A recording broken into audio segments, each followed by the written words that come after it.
y a quelques années, les collines de la région de Kimwenza, près de Léopoldville, étaient de vastes étendues herbeuses entrecoupées de galeries forestières. Sur ce plateau dénudé du mont Amba, allaient se dresser bientôt les bâtiments imposants de l'université Lovanium, émanation de l'université catholique de Louvain.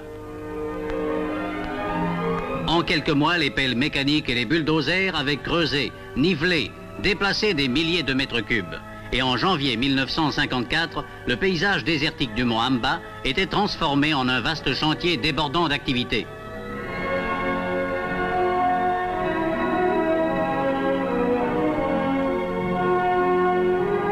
Il fallait assurer le logement des professeurs qui, bientôt au nombre d'une centaine, allaient éveiller la curiosité scientifique de jeunes rhétoriciens, africains et européens, sortis de l'enseignement secondaire et couronner ainsi un demi-siècle d'actions civilisatrices en matière d'enseignement.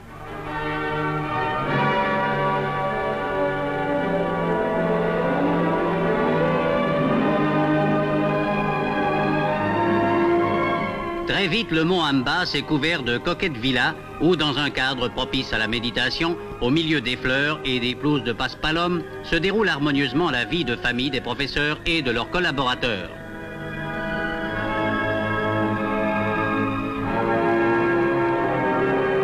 La plupart des étudiants de Lovanium vivent en internat. Il a fallu construire pour eux de vastes homes de résidence où chacun dispose d'une chambrette individuelle dotée de tout le confort moderne et des bâtiments facultaires. Le bâtiment de la faculté de médecine à la veille de son achèvement. Celui de la faculté des sciences, dont étudiants et étudiantes vont occuper les auditoires pour y apprendre la chimie, la physique, la botanique, la zoologie.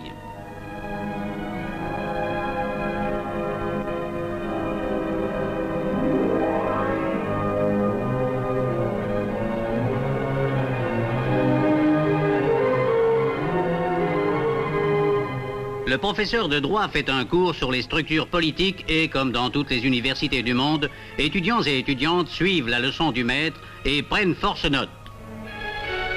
Toute cette jeunesse fait preuve en général d'une grande application. Elle connaît les responsabilités qu'il lui faudra assumer dans l'Afrique de demain. Ils sont aujourd'hui plusieurs centaines déjà à se répartir entre les diverses facultés et leur nombre croît d'année en année. Médecins, ingénieurs, juristes, fonctionnaires, pédagogues, économistes, ils seront demain l'élite intellectuelle du pays.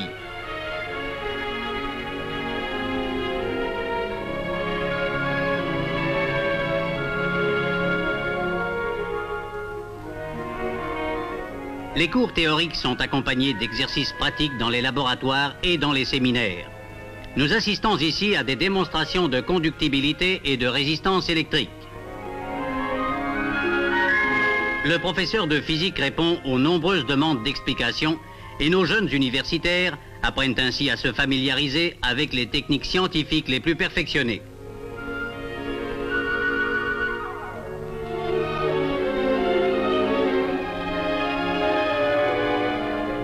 Dans le département de zoologie, 2 étudiants examinent attentivement quelques modèles d'histologie animale.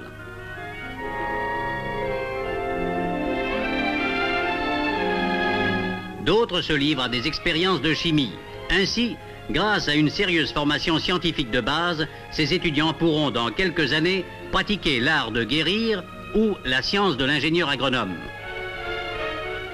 Mais des laboratoires ne se conçoivent pas sans des ateliers capables d'entretenir le matériel didactique et l'équipement scientifique.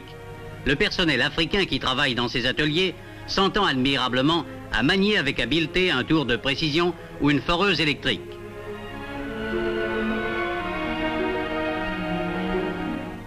L'université ne se contente pas de distribuer aux étudiants le savoir, de les préparer à leur profession ou de les initier à la recherche scientifique. Elle veut en faire des citoyens complets. Dans ce pays où 2 civilisations s'affrontent, l'université Lovanium, interraciale comme il se doit, entend créer le climat nécessaire à une collaboration féconde et amicale entre Noirs et Blancs. Après une journée de dur labeur, les étudiantes, futures maîtresses de maison, reçoivent leurs camarades dans une atmosphère toute de cordialité. Ensemble, ils se retrouvent pour ces longues discussions qui sont le propre de leur âge. Plus tard, ils se rappelleront ces années de formation intellectuelle et d'enrichissement spirituel qui marqueront dans leurs souvenirs comme les plus belles de leur vie.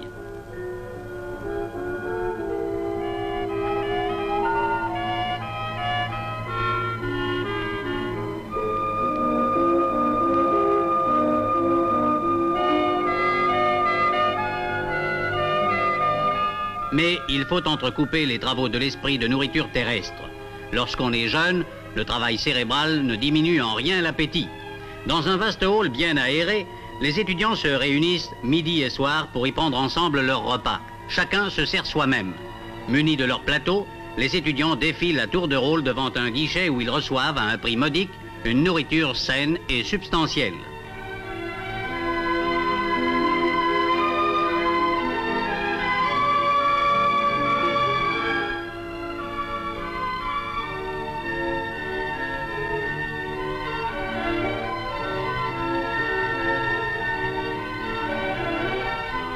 Aux heures des repas, la grande salle du restaurant universitaire n'est plus qu'une ruche bourdonnante.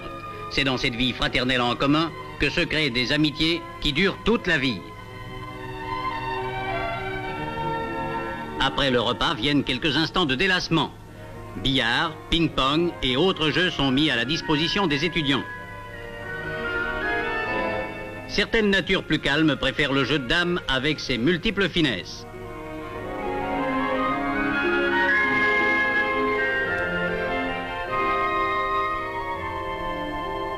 D'autres jetteront leur dévolu sur le football de table et, dans le feu de l'action, une bonne bière ne se refuse pas. Puis, le travail reprend dans le calme des bibliothèques.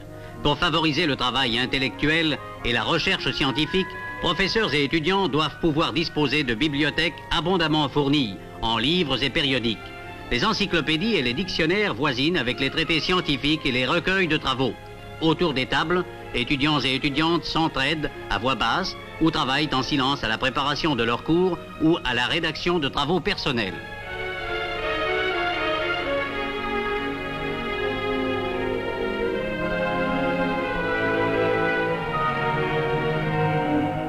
Et quand l'obscurité est tombée, chacun poursuit l'étude jusque tard dans la nuit.